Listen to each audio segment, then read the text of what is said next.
Hello. I was on GOG.com downloading a game that I'd already bought, and I came across a page for a pre-order of a game called Retro City Rampage, and I originally thought that this was a new open world game that allowed you to go on a rampage, maybe with some retro gaming references in it. And when I opened up the page, what I saw was 8-bit graphics, and not really the best of 8-bit graphics, more like kind of an exact recreation of what the original Game Boy Color looked like, which was, of course, a lot of unfilled sprites because, if you remember, the Game Boy Color had a lot of those games where certain parts of the screen would be the same colors, that little beige color of the Game Boy screen. Of course, same thing goes with the NES, but so I looked at that and I thought, wow, that's kind of weird. Why would someone want to recreate those graphics? I mean, I think a lot of people were drawn to the Game Boy Color because of its ability to take it wherever you want, and of course the indestructibility of the thing. You could throw it against a wall, you could drop it down the stairs, it would work no matter what. That was the nature of old Nintendo products. And the NES, because of the memories of having that controller in your hands and of course reliving those memories. Um, this game is played on a PC, so you don't have the hardware in your hand to remember what that felt like. So, I'm wondering, why would someone choose those graphics on a PC game? And so I decided to do a little bit more, I guess, research on the game to see maybe they wanted to keep that atmosphere and add a lot more gameplay improvements that would benefit a PC gamer. Um, and so I looked on, I watched a couple of videos of the game with commentary by the developer, and it didn't really seem like there were any improvements. It actually seemed like it had a lot of the shortcomings of the NES and the Game Boy. There were a lot of really bad frame rate drops. A lot of indistinguishable things on the screen that you just can't even tell what they are, like there were on the Game Boy.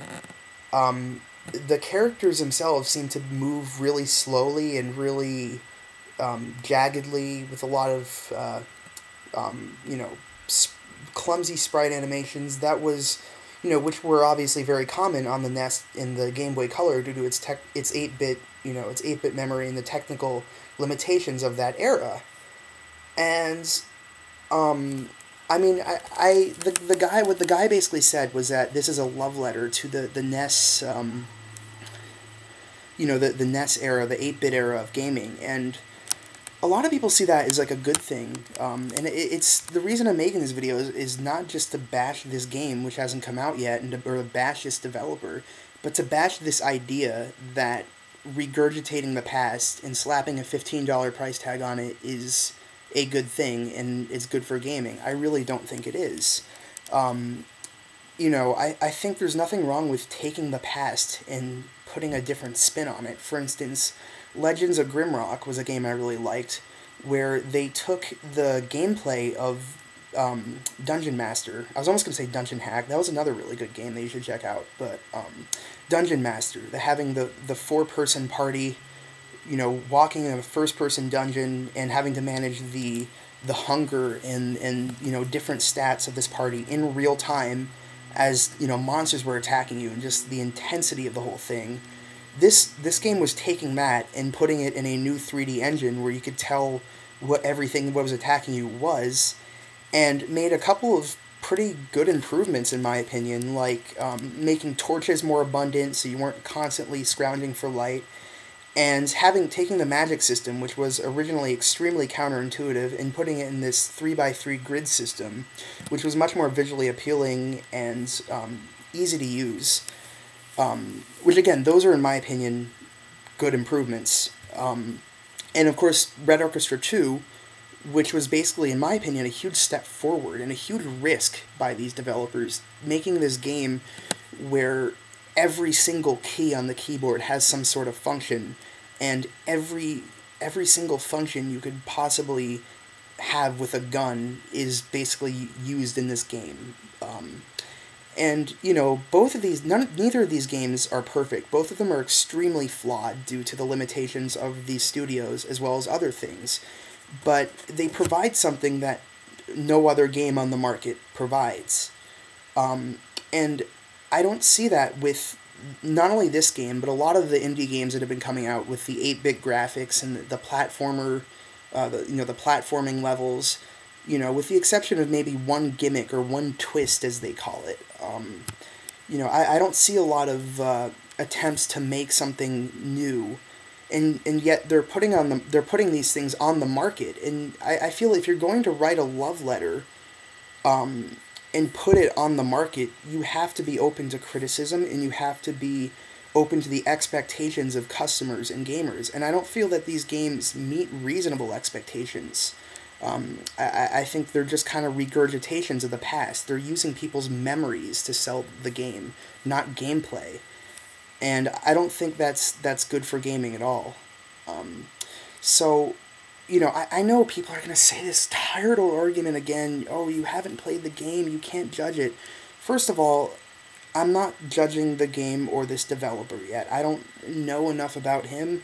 I haven't played the game. Maybe they're going to fix all the things that I talked about. But I'm judging the idea of taking the past and just regurgitating it and putting references everywhere to pop culture and selling that to people. I don't think that's good for anything except maybe the pocketbooks of certain people. And also, I don't think that the you haven't played the game argument stands up at all. Because if these developers have the audacity to charge people for pre-orders of the game, and if fans have the audacity to preemptively decide that it's good, as many of them have, and as well as, of course, the gaming journalists who immediately say, this game is going to be awesome, this game is going to be awesome before it fucking comes out, shouldn't people also then be able to criticize games that haven't come out yet for gameplay footage and ideas put forth by the developers? Shouldn't it work both ways?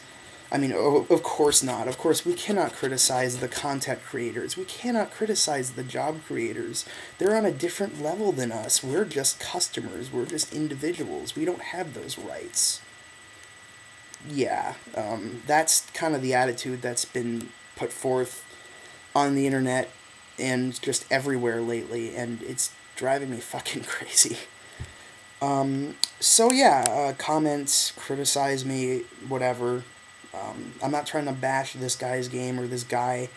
I'm just bashing the idea of regurgitating the past and putting a price on it, selling that selling that culture, those pieces of the spectacle from certain decades, and profiting off of that. I don't think it's productive. I don't think it helps anyone. I think it's regressive, actually. So yeah, that's all.